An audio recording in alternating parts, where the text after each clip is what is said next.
parang ito lang yung space, pag natamaan ka, hindi siya kumalat. Itong kidlat 2025, iba. Once na tumama siya sa'yo, sa lupa, or either sa bubong, apoy ang dala niya. Pero yung pagtama pa naman niya, alam mo yung lubid na mahaba? Nakita mo yung lubid na mahaba na parang may apoy, na pag hinampas mo siya, bumabakat yung guhit at sobrang haba. Halimbawa, mostly pa naman mostly itong kidlat na to, mostly nangyayari sa China. Nakita ko sa vision ko yan eh. Na once na matamaan yung bubong ng bahay mo, sunog yun. Iba po ang kidlat ng dala ng taong 2025 kasi may kasamang apoy. Kikidlat siya, hindi pwede na, di ba minsan pa nagkidlat sa atin, kidlat lang. Pag may natamaan, wala kunting usok lang. Ito hindi ho. Mag-iwan ito ng napakahabang bakas. Tapos yung kidlat pa naman na mangyari sa taong 2025 ay hindi po maliit. Puro malalaki Hindi lang naman sa atin to hindi lang hindi lang sa atin to mangyari para sa ibang bansa Yung bubong ng bahay, mostly kasi tumaas ang bilang ng sunog sa taong 2025. Pero, ang problema kasi yung hamon ng kalikasan, nagdala din ng apoy. Kasi sabi sa vision ko lumalabas lahat puro kidlat hindi siya ordinaryong kidlat lang. Ito yung kidlat na masabi mo na first time in the history, nangyayari.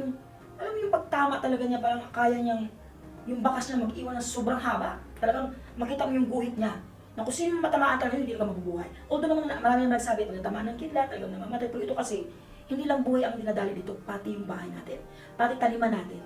Okay? Dapat yung mga patay na dahon, ulitin ko, alisin nyo talaga yan. Mostly, maraming bahay na susunog na dahil sa kidlat. Sa ibang bansa, much more nakakapansin sa China. Kasi ang daming kidlat na tumama doon sa mga kabahayan, pero nasunog. Kaso lang kasi kung meron silang ilalagay sa bubong nila, kasama nila na pag tumama ang kidlat, hindi masusunog. Pero sa lahat ng matamaan noon, talagang masusunog. Especially doon sa Pilipinas. Nasabihin nyo talaga na kidlat lang nag-umpisa tapos umapoy na lahat.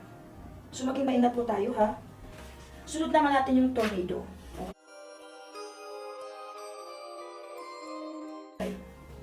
Sa bansa natin ito yung di ba sa mga pelikula nangyari, ang haba, ang laki ng mga tornado, kahit sa ibang bansa. Ngayong taong 2025, yung tornado niya, kaya niyang tumangay ng isang malaking baka. Kaya niyang tumangay ng tao. Ang problema pa lamang dito sa tornado na to, walang pinipiling panahon. Umulan o bumagyo, magka-tornado. Ang tornado nito is basta kaya niyang humagip ng isang tao, kaya niyang sumira ng isang bahay. Hindi siya maliliit na tornado. Kumbaga, alam mo minsan nangyari, madami napanood namin sa pelikula yung mga ganyan-ganyan. Malapit lang tayo doon. Kung sa 100%, nasa 80% tayo.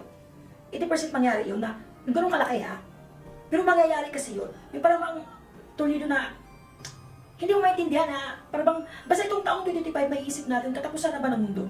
Kasi bakit ang titindi, ang titindi ng galing ng kalikasan sa atin. Ang titindi yung, mas mas matunog pa yung nangyari ng kalikasan kaysa mga personal na nangyari sa buhay ng tao Basta itong tornado na to, pag nakakita kayo nito, umalis na kayo. Kahit 5 tao, kahit 4 na tao, kaya niya bibitin. Alam mo sila naman, yung iba naman, ang makakunti lang sa mga tao na pag napanood yung prediction ko, hindi yun mangyayari, malabo yung mangyayari, pero nangyayari. Hindi ko naman dinadalangin na mangyari. Ang dinadalangin ko lang naman is maniwala kayo na may Diyos o mag-ingat kayo.